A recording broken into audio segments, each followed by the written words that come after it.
Muchas gracias. Gracias a los que siempre me invitan y un gusto poder estar hablando con los pediatras, que es uno de mis públicos favoritos. Bueno, estábamos cursando marzo del 2020, todos contentos, retomando las rutinas, llevando a los niños a la escuela, yendo a trabajar, muy tranquilos, pensando que no pasaba nada, y apareció el COVID. Apareció el COVID y ahí apareció el susto, la amenaza, esto de las familias de sentirse vulnerables. Inmediatamente vino el mandato de quédate en casa, el confinamiento, con esta frase final que transmite, yo creo que una invitación a no pasarla bien, ¿no? No estamos de vacaciones, así que no la vayas a pasar bien porque estamos en una situación complicada. No fue raro entonces que la primera reacción fuera de gran shock. Todos entramos en shock aquellos primeros días, donde lo que más habían eran preguntas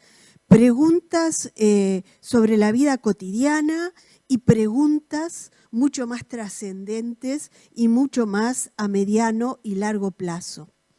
No es raro pensar que tantas preguntas que no tenían respuesta fácil generara una situación de estrés importante, de estrés que se manifestaba de diferentes maneras y cuando ya hacía más de un mes que estábamos en cuarentena, tuve la curiosidad de escuchar a las familias y ver qué era lo que pasaba. Y largué una mini encuesta a través de las redes sociales, así que aclaro que esto no es una investigación rigurosa ni la muestra es confiable, es una pequeña mirada al mundo de aquellas etapas de fines de abril, principios de mayo. Una de las primeras cosas que yo les preguntaba a las familias que me contestaron, ya les decía voluntariamente por las redes, es cómo la estaban pasando. Y verán que las respuestas son muy variables. Había gente que me decía que lo estaban pasando bomba y había gente que la estaba pasando tremendo. Fue muy, muy variable y dependiendo de una cantidad de factores que vamos a detenernos después. La segunda pregunta que yo les hacía es, ¿qué ha sido lo mejor de esta etapa? Y en esto no había dudas de que lo mejor había sido el tiempo compartido sin apuro, la sensación de que había tiempo, de que no teníamos que andar corriendo de un lado para el otro, actuando en función de alarmas que iban sonando a nuestro paso. Y otra experiencia positiva que recalcaban muchas familias era esta percepción de decir, estamos pudiendo, esa percepción de que se estaba enfrentando bien la situación. Frente a la pregunta de qué ha sido lo peor, acá también aparecían algunas noxas que se repetían. Sin lugar a dudas, lo que se vivía peor era el aislamiento de los seres queridos y la pérdida de contacto físico. En lo que me es personal, me impresionó ver qué importante, qué presente está para la gente esto, la necesidad de tocarse, de abrazarse, de estar muy cerca. La convivencia con niños y su demanda fue una gran fuente de estrés por la falta de costumbre de estar en la convivencia y subrayando el tiempo en que había que hacer tareas escolares como uno de los peores momentos de la convivencia. Y por cierto que otra noxa muy reportada, que era la incertidumbre, las pérdidas económicas, el miedo por el futuro de cada familia. Y hay algo que no salió en esta mini encuesta, pero que no puedo dejar de nombrar, porque justamente que no haya salido habla del silencio con que muchas veces se viven estas situaciones. Y es el aumento de violencia intrafamiliar que se ha dado en la situación de cuarentena, donde ha aparecido una mayor frecuencia y variedad de situaciones de violencia, seguramente gatilladas por la convivencia, el estrés, la falta de buenas habilidades de enfrentamiento del estrés. Y las pocas investigaciones que van apareciendo serias sobre lo que viene pasando en estas etapas marcan otra consecuencia negativa de este periodo que tampoco nos sorprende, y es que la pandemia y el confinamiento puso de manifiesto la debilidad que tenemos en el tema de cuidados hacia los niños y cómo han sido las mujeres las que tenían que seguir teletrabajando, las que cargaron, soportaron la mayor parte de la tarea y del estrés de llevar adelante la vida familiar y la vida laboral en tiempos de confinamiento. Cuarta pregunta era, ¿qué aprendieron de esta etapa? Y también aparecieron respuestas bien interesantes. Cualquiera de ustedes que quiera tener acceso a las respuestas, yo les puedo facilitar. ¿Qué aprendieron? Muchos aprendieron que la vida normal, la vieja normalidad, no era imprescindible y que se puede vivir igual o mejor sin hacer tantas cosas ni consumir tantas cosas como se hacía antes. También mucha gente señala que se quedó sorprendido de qué poco conocía a los miembros de su familia y cómo la vida normal anterior generaba tanto ruido que no permitía que la vida familiar fuera rica, fructífera y que significara realmente una vida compartida. Y otra cosa que aprendió mucha gente es que lo verdaderamente importante en la vida no es lo material, y empezaron a surgir como cosas importantes, satisfactorias y que nos daban plenitud, otro tipo de situación, habilidad o actividad. ¿Qué les sirvió de esta etapa? A algunos les sirvió la rutina, a otros cambiar la manera de pensar y las expectativas. Alguien hasta menciona una copa de vino diaria. Lo que les ha servido, y haciendo un resumen de todas las respuestas, en primer lugar, el haber tenido buenos vínculos familiares previa a la pandemia. Y cuando digo buenos vínculos familiares, pongo yo con roles claros, donde se sepa cuál es el rol del adulto y cuáles son los roles de los niños, y donde exista una comunicación fluida, donde no hayan tenido que empezar a construir los puentes en mitad del estrés de la pandemia. Ha sido importante la capacidad de tolerancia a la frustración, tanto de las personas individualmente como del grupo familiar. La flexibilidad y adaptabilidad ha sido una de las características que ha marcado la posibilidad de pasar bien esta etapa. Las personas y familias más flexibles y adaptables son, sin lugar a dudas, las que lo han pasado mejor porque han sabido acomodar sus necesidades a las posibilidades. Ha sido muy importante el tener capacidades de organización. Cuando se perdieron las rutinas externas que de alguna manera organizan la vida, fue necesario que uno organizara para poder evitar que el caos se hiciera cargo de la situación. Y ha sido como muy importante la capacidad de las personas y las familias de tomarse el tiempo necesario para pensar en lo que estaba pasando, para reflexionar y poder compartir en familia o con otras personas, poner en palabras la situación que estaba pasando.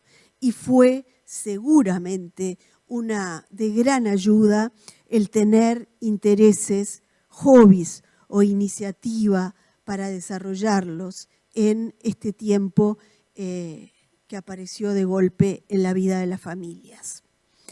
En suma, una frase que se hizo común en este periodo fue: aunque todos estamos atravesando la misma tormenta, todos estamos en barcos diferentes. Y esto explica la variabilidad de las respuestas frente a cómo se ha pasado esta etapa. Y cuando me refiero a barcos, me refiero a diferentes cosas. Hay familias que han quedado sin sustento, hay familias que han podido salir adelante y seguir sin mayores dificultades. Hay familias que son sanas y felices. Hay familias que, siendo sanas y felices, tienen un integrante con una patología mental que complica mucho el confinamiento. Es decir, la variedad es múltiple y eso hace que los barcos sean diferentes. Pero más allá de esas situaciones externas, me voy a referir a otra dimensión del barco que tiene que ver más con los recursos internos de cada uno de nosotros y del grupo familiar. Eso es lo que marcó la diferencia. En el mundo prepandemia habían familias que de repente, vistas de afuera, parecían exitosas, felices, que iban de un lado para el otro, que llevaban a los niños, traían y todo eso. Enfrentados a este parate, a esta pausa de actividades a las que nos vimos enfrentados, vimos que muchas de esas familias eran pura pinta. Le sacamos la estructura de afuera y se derrumbaron. Sin embargo, habían otros que demostraron que el tener recursos interiores fue lo que los sostuvo, más allá de la adversidad que tengan que enfrentar, que será mucha, poca o mediana. Los recursos interiores son lo que marcan la diferencia y la diferente respuesta.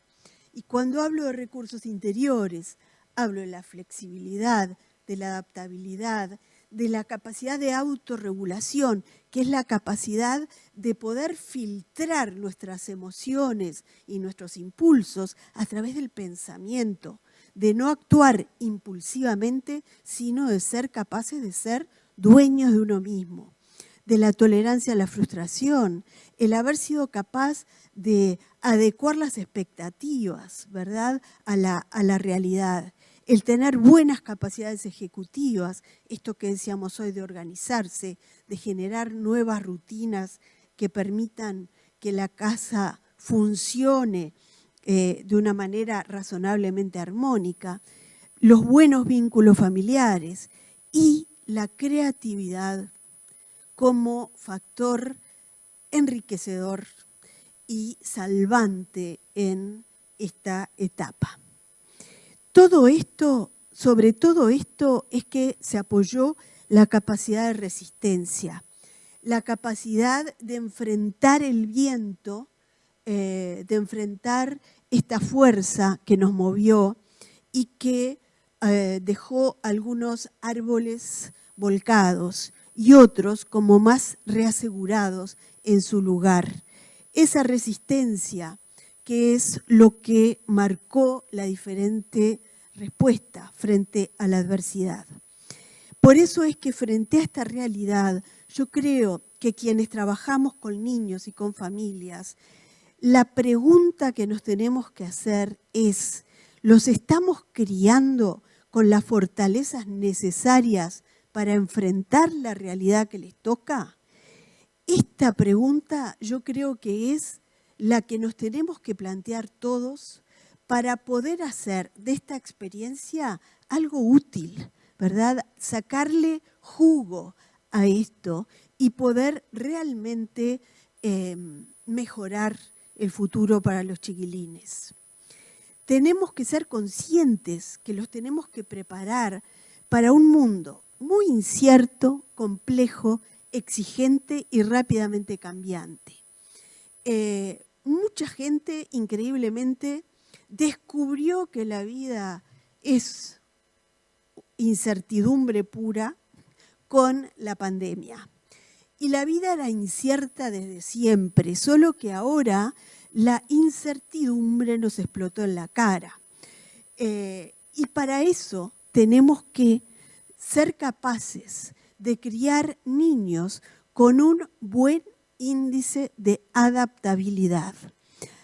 Hay gente que viene señalando la flexibilidad y la adaptabilidad como una cualidad y una habilidad imprescindible para la supervivencia. Fíjense que ya Charles Darwin dijo: quien sobrevive no es el más fuerte ni el más inteligente, sino el que se adapta mejor al cambio. Y después, más actualmente, Stephen Hawking: la inteligencia es la habilidad de adaptarse al cambio. Hoy se habla del cociente de adaptabilidad como una variable central para poder marcar, evaluar el buen funcionamiento y el buen pronóstico de los niños. Es necesario, como decíamos, prepararlos para este mundo tan complejo, un mundo en el que los medios tienen un lugar muy importante, donde la inteligencia artificial tiene una preponderancia creciente, donde la información nos abruma a todos, información muchas veces falsa, información muchas veces contradictoria. Entonces eso nos señala claramente la necesidad de además criar chiquilines que tengan capacidad de pensar bien con cabeza propia. Y además enfrentamos esta nueva realidad de que tenemos que enfrentar nuevas limitaciones de funcionamiento y que para eso es muy importante generar niños con un muy buen grado de responsabilidad. Por eso me parece que quienes trabajamos con la población pediátrica tenemos que lograr actualizar la agenda de crianza de las familias para que sean conscientes de cuáles son los objetivos y que hay que trabajar por la resistencia, por la capacidad de pensar, por la adaptabilidad, por la responsabilidad. Que todo eso implica fortalecerlos mentalmente y que la fortaleza mental, que es una guía interna que tenemos para recorrer la vida y que no nos soluciona todos los problemas, ni implica felicidad permanente, pero es algo que nos permite la adaptación inteligente en la vida y que además es lo que nos acerca al estado de bienestar. Todo eso puede enseñarse. Por eso es que es tan importante esto de transmitir a las familias que de acuerdo a cómo críen ellos a los chiquilines tendrán más o menos fortaleza mental para poder enfrentar esta vida fantástica, desafiante, deslumbrante, pero compleja e incierta. ¿Y qué implica una crianza fortalecedora? Implica que encuentren en su vida adultos como este dibujo de Quino que siempre muestro, que es un adulto que tiene cosas en la cabeza, es un adulto que ha florecido, ha dado frutos y que está dispuesto a tocar la cabeza del niñito para estimular su desarrollo y su maduración. Y que está dispuesto a generar un vínculo que le permita transmitirle al niño lo que el niño necesita recibir. Y ese vínculo, que es la matriz de todo lo que se haga después, tiene que ser un vínculo confiable y estable, de aceptación de la amorosa asimetría, porque es un vínculo asimétrico entre un adulto que tiene el poder y un niño que depende de ese adulto, pero no se puede basar en el poder del adulto, sino que se tiene que basar en una jerarquía amorosa, no de poder. Tiene que ser un vínculo que le transmita con certeza al niño que él puede confiar en que ese adulto está ahí para él o para ella. Porque si el niño siente que el adulto va a estar ahí, cercano y disponible para él o ella, ahí es que se va a sentir visto, se va a sentir valorado, se va a sentir entendido y entonces va a poder empezar a entenderse a sí mismo. Se va a sentir seguro, protegido, contenido y confortado cuando sea necesario. Pero ese vínculo aisladamente no alcanza. Es imprescindible, pero no alcanza. A ese vínculo le tenemos que agregar un rol claro del adulto. Y en esto tenemos que tratar de promover un cambio en nuestros padres. Tenemos que lograr que los adultos se salgan del exclusivo mandato de tengo que corregirlo, tengo que educarlo, y lo cambien por tengo que ayudarlo a fortalecerse mentalmente. Que tengan clarísimo que importa poco que se porten bien o mal, que lo que importa es que las experiencias los fortalezcan mentalmente. Y que eso se consigue por dos grandes vías. Una de las vías es la instrucción, lo que les decimos a los chiquilines. Pero otra muy importante es el ejemplo, lo que hacemos. Y esa vía es muy importante y peligrosa, porque hoy los niños están recibiendo lamentablemente muchos ejemplos que no son los que querríamos que recibieran. Y a todo esto, al vínculo y al rol, les tenemos que agregar las experiencias fortalecedoras que implican lo que ese adulto va a hacer de la vida de ese niño, qué le va a ofrecer para que experimente, para que se fortalezca mentalmente. Vínculo, rol y experiencias fortalecedoras son las tres patas de la crianza fortalecedora, que es lo que proponemos para las familias y para nuestros uruguayitos y uruguayitas. Cuando hablo de experiencias fortalecedoras, me estoy refiriendo a experiencias que los preparen para surfear todas las olas de la vida. Esta pandemia nos demostró que habían demasiados niños solo preparados para surfear las olitas fáciles de la orilla. Y tenemos que animarlos a vivir y gestionar todas las olas. Tienen que estar preparados para todo lo que la vida normal los enfrenta, aunque implique cierto grado de estrés. Porque hay diferentes tipos de estrés y hay veces que hay como un mandato social que nos dice que tenemos que evitar el estrés en los niños. Tenemos que evitar el estrés tóxico, que es el estrés crónico, intolerable, cuando no hay vínculos con adultos que alivien. Ese estrés es el que tenemos que evitar porque ese es el que genera daño biológico a nivel neuronal. Pero hay un nivel normal y un nivel fuerte, eventual, para el que tenemos que preparar a los niños. Y en esta época que todos estamos hablando tanto de si aparece o no aparece o si funcionará la vacuna contra el coronavirus, hay vacunas contra el estrés.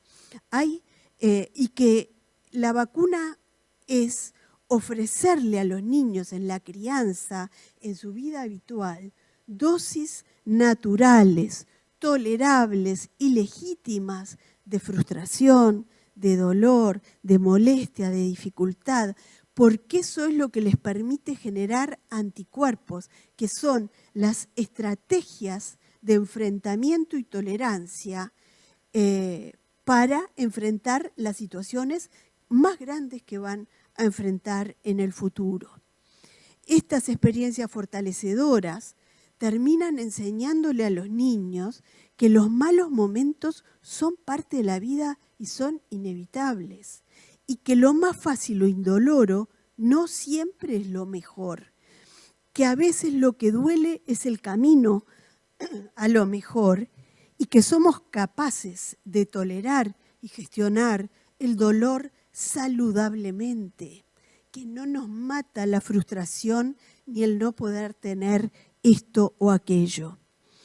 Hay un clamor social de nuestra cultura de evitarle a los niños todo estrés, dolor o molestia, y eso debilita.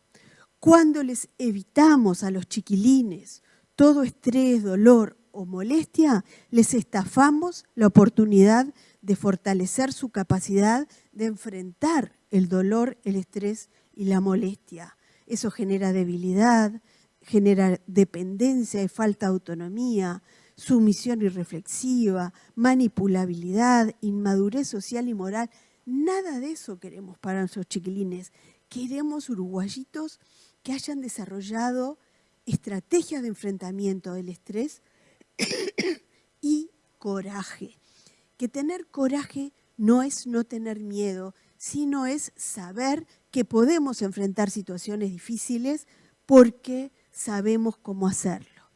Por eso es importantísimo mantener la exhortación a no caer en la tentación de hipnotizar a los chiquilines cuando tienen que enfrentar cualquier espera, cualquier frustración, cualquier molestia.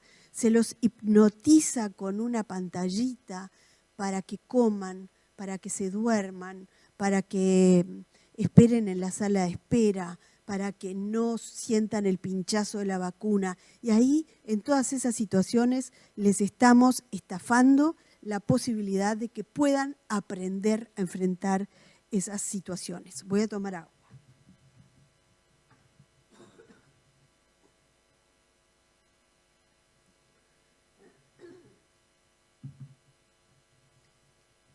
También traten de promover que tampoco caigan en la tentación de satisfacer todos los deseos materiales, que no caigan en la tentación de distraer sistemáticamente la frustración o el dolor.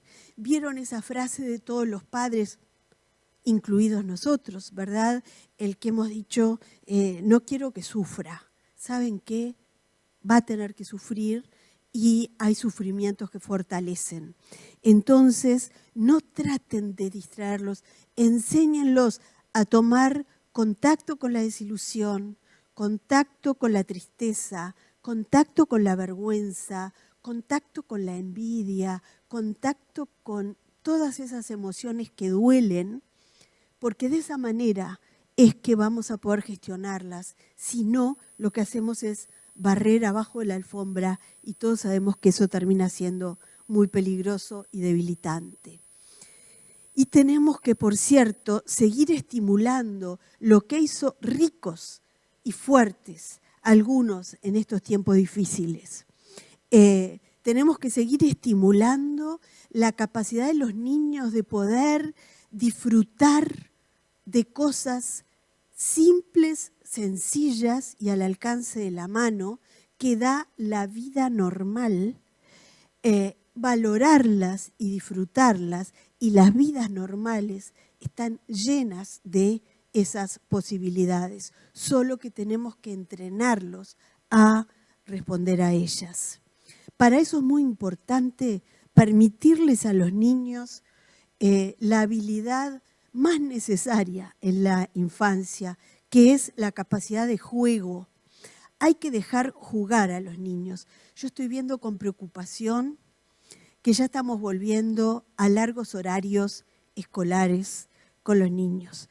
La verdad es que me ilusioné pensando que cuando viéramos lo contentos que estaban los niños yendo menos horario a la escuela y pudiendo estar más horas en casa, los adultos íbamos a reflexionar, a acomodar y tratar de cambiar eso. Bueno, estamos volviendo a lo mismo, que les saca a los niños la posibilidad de jugar. Y el juego les desarrolla la creatividad, el juego los desestresa, el juego les enseña, les permite desarrollar destrezas y hobbies y les enseña a estar con otros, pero también a estar con ellos mismos y a encontrar buenas habilidades de autoacompañarse. Para tener juego libre, útil, tenemos que darles tiempo. Y el tiempo a veces se lo roban las pantallas y el tiempo a veces se lo robamos los adultos haciéndoles hacer 1000 cosas. Con todo eso fortalecemos la resistencia, pero no quiero terminar sin decir que también tenemos que promover una crianza que fortalezca la responsabilidad. La responsabilidad que implica que uno eduque ciudadanos, no para que necesiten un policía parado al lado, para que respeten un semáforo o usen tapabocas, sino que sepan comportarse porque incorporen los criterios, que atraviesen las etapas del desarrollo moral y que lleguen a la etapa de la responsabilidad. Y eso se consigue con menos órdenes y más reflexión, con menos rezongos y mejores ejemplos de nosotros, los adultos. El objetivo es llegar a la situación en la cual los niños enfrentados a un obstáculo logran adaptarse, generan aprendizaje de esa experiencia que genera una nueva perspectiva que les va a permitir enfrentar otros obstáculos mejor posicionados. Y termino con este videíto que me parece que en pocos segundos transmite lo que quisiera conseguir para nuestros niños.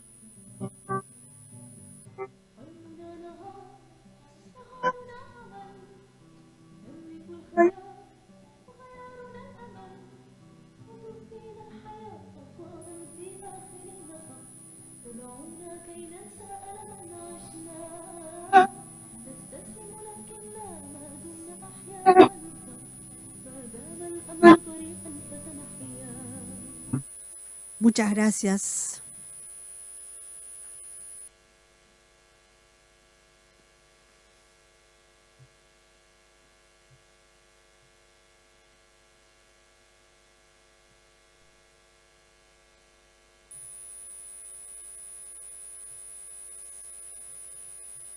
¿Contesto? Bárbaro. Los adolescentes ha sido un grupo muy especialmente afectado por el confinamiento, ¿verdad? Sabemos que en la etapa adolescente el partido se juega fundamentalmente en los vínculos sociales con los pares. Entonces, eso se vio muy complicado. Tenemos que agradecerle a la tecnología que nos ha permitido de todas maneras que de alguna manera se mantengan relacionados para bien y para mal, pero ha sido complicado para el grupo de chiquilines adolescentes. Y para este grupo se hace bien importante, muy claro esto que yo decía, la tormenta es la misma para todos, pero estamos en distintos barcos. Y fue muy diferente cómo los agarró esta situación, en qué situación familiar los agarró. Hay familias que las agarró con puentes ya construidos, puentes de comunicación de unos con otros, entonces pudieron de alguna manera negociar y estar y ponerse de acuerdo y generar nuevas reglas y llegar a lograr un nuevo equilibrio familiar. Lo que significó, por cierto, adecuación de los adultos y de los adolescentes para poder acercar posiciones. Hubo otras familias con adolescentes que esta situación las agarró en muy mal vínculo y eso complicó horrible. Me pedían recomendaciones y las recomendaciones serían: aprovechen esto. Si se dieron cuenta que la situación de comunicación y de vínculo está mal, ayuden, empiecen a poner los bloques necesarios para acercarse. Creo que es importantísimo que leamos las señales que nos dio esta experiencia. No esperen que sea el adolescente que se acerque, háganlo ustedes y no lo hagan con el índice extendido para rezongar, criticar o decir cómo fue la adolescencia nuestra. Acérquense con la cabeza y el corazón abierto a tratar de entender, a tratar de ponerse en su lugar, tratar de acercarse, de hacer empatía y a partir de ahí ver qué se puede conseguir como para sumarlos al equipo familiar. Bueno, y este es otro grupo, ¿verdad? Muy complicado, las familias que tienen niños con trastornos del espectro autista, fundamentalmente con aquellos niños que tienen conductas disruptivas, por ejemplo, o aquellos niños cuya evolución depende de manera muy directa de los tratamientos que tuvieron que ser interrumpidos en este tiempo. Y sé del sacrificio y de la dedicación de una cantidad de terapeutas de diferentes áreas que hicieron lo imposible por mantener tratamientos en estos niños. Las familias con niños de trastorno del espectro autista son, según muchas investigaciones, las familias que sufren mayor estrés en el parentaje por las características peculiares que tiene esta condición o trastorno y muchas veces esa exposición precoz a una situación de estrés crónico ha fortalecido a las familias. Y aquellas que están fortalecidos, yo creo que le buscaron la vuelta y a pasar la cuarentena de la mejor manera posible. Otros simplemente se les agregó estrés, un nuevo estrés, una nueva dificultad y realmente lo han pasado mal. Hay otros chiquitos que se sintieron felices de la vida. Conozco muchos niños y adolescentes que viven felices sin contacto con otros, que viven el contacto social como una carga, como un esfuerzo y que hubieran seguido la cuarentena eternamente. Es decir, que la situación dentro de este grupo también fue muy variable y me alegra saber que hubo tanta gente dispuesta a apoyar a este grupo de familias, pero una vez más, lamentablemente, estas cosas dependen a veces más de esfuerzos individuales que de una respuesta estatal o institucional para tenerlos en cuenta.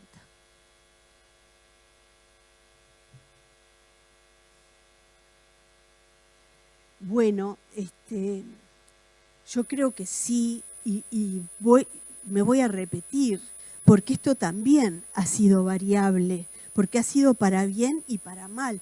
Yo creo que la alimentación de todos nosotros varió durante la cuarentena, ¿verdad? Y muchos de nuestros niños descubrieron que su madre o que su padre pueden cocinar, que cocinan, que hacen cosas que les parecen ricas, otros no. Muchos empezaron a comer mejor.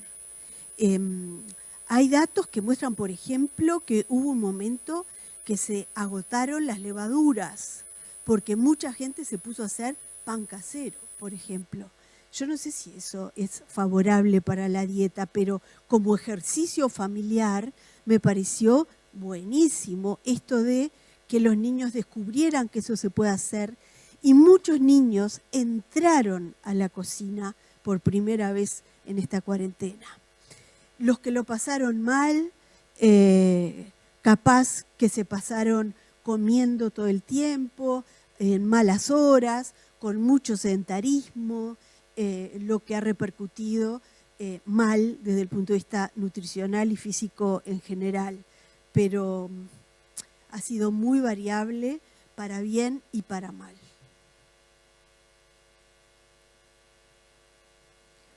Muchas gracias, Natalia. Gracias a ustedes. Un placer escucharte como siempre. Y bueno, vamos a dar cierre entonces a estas jornadas.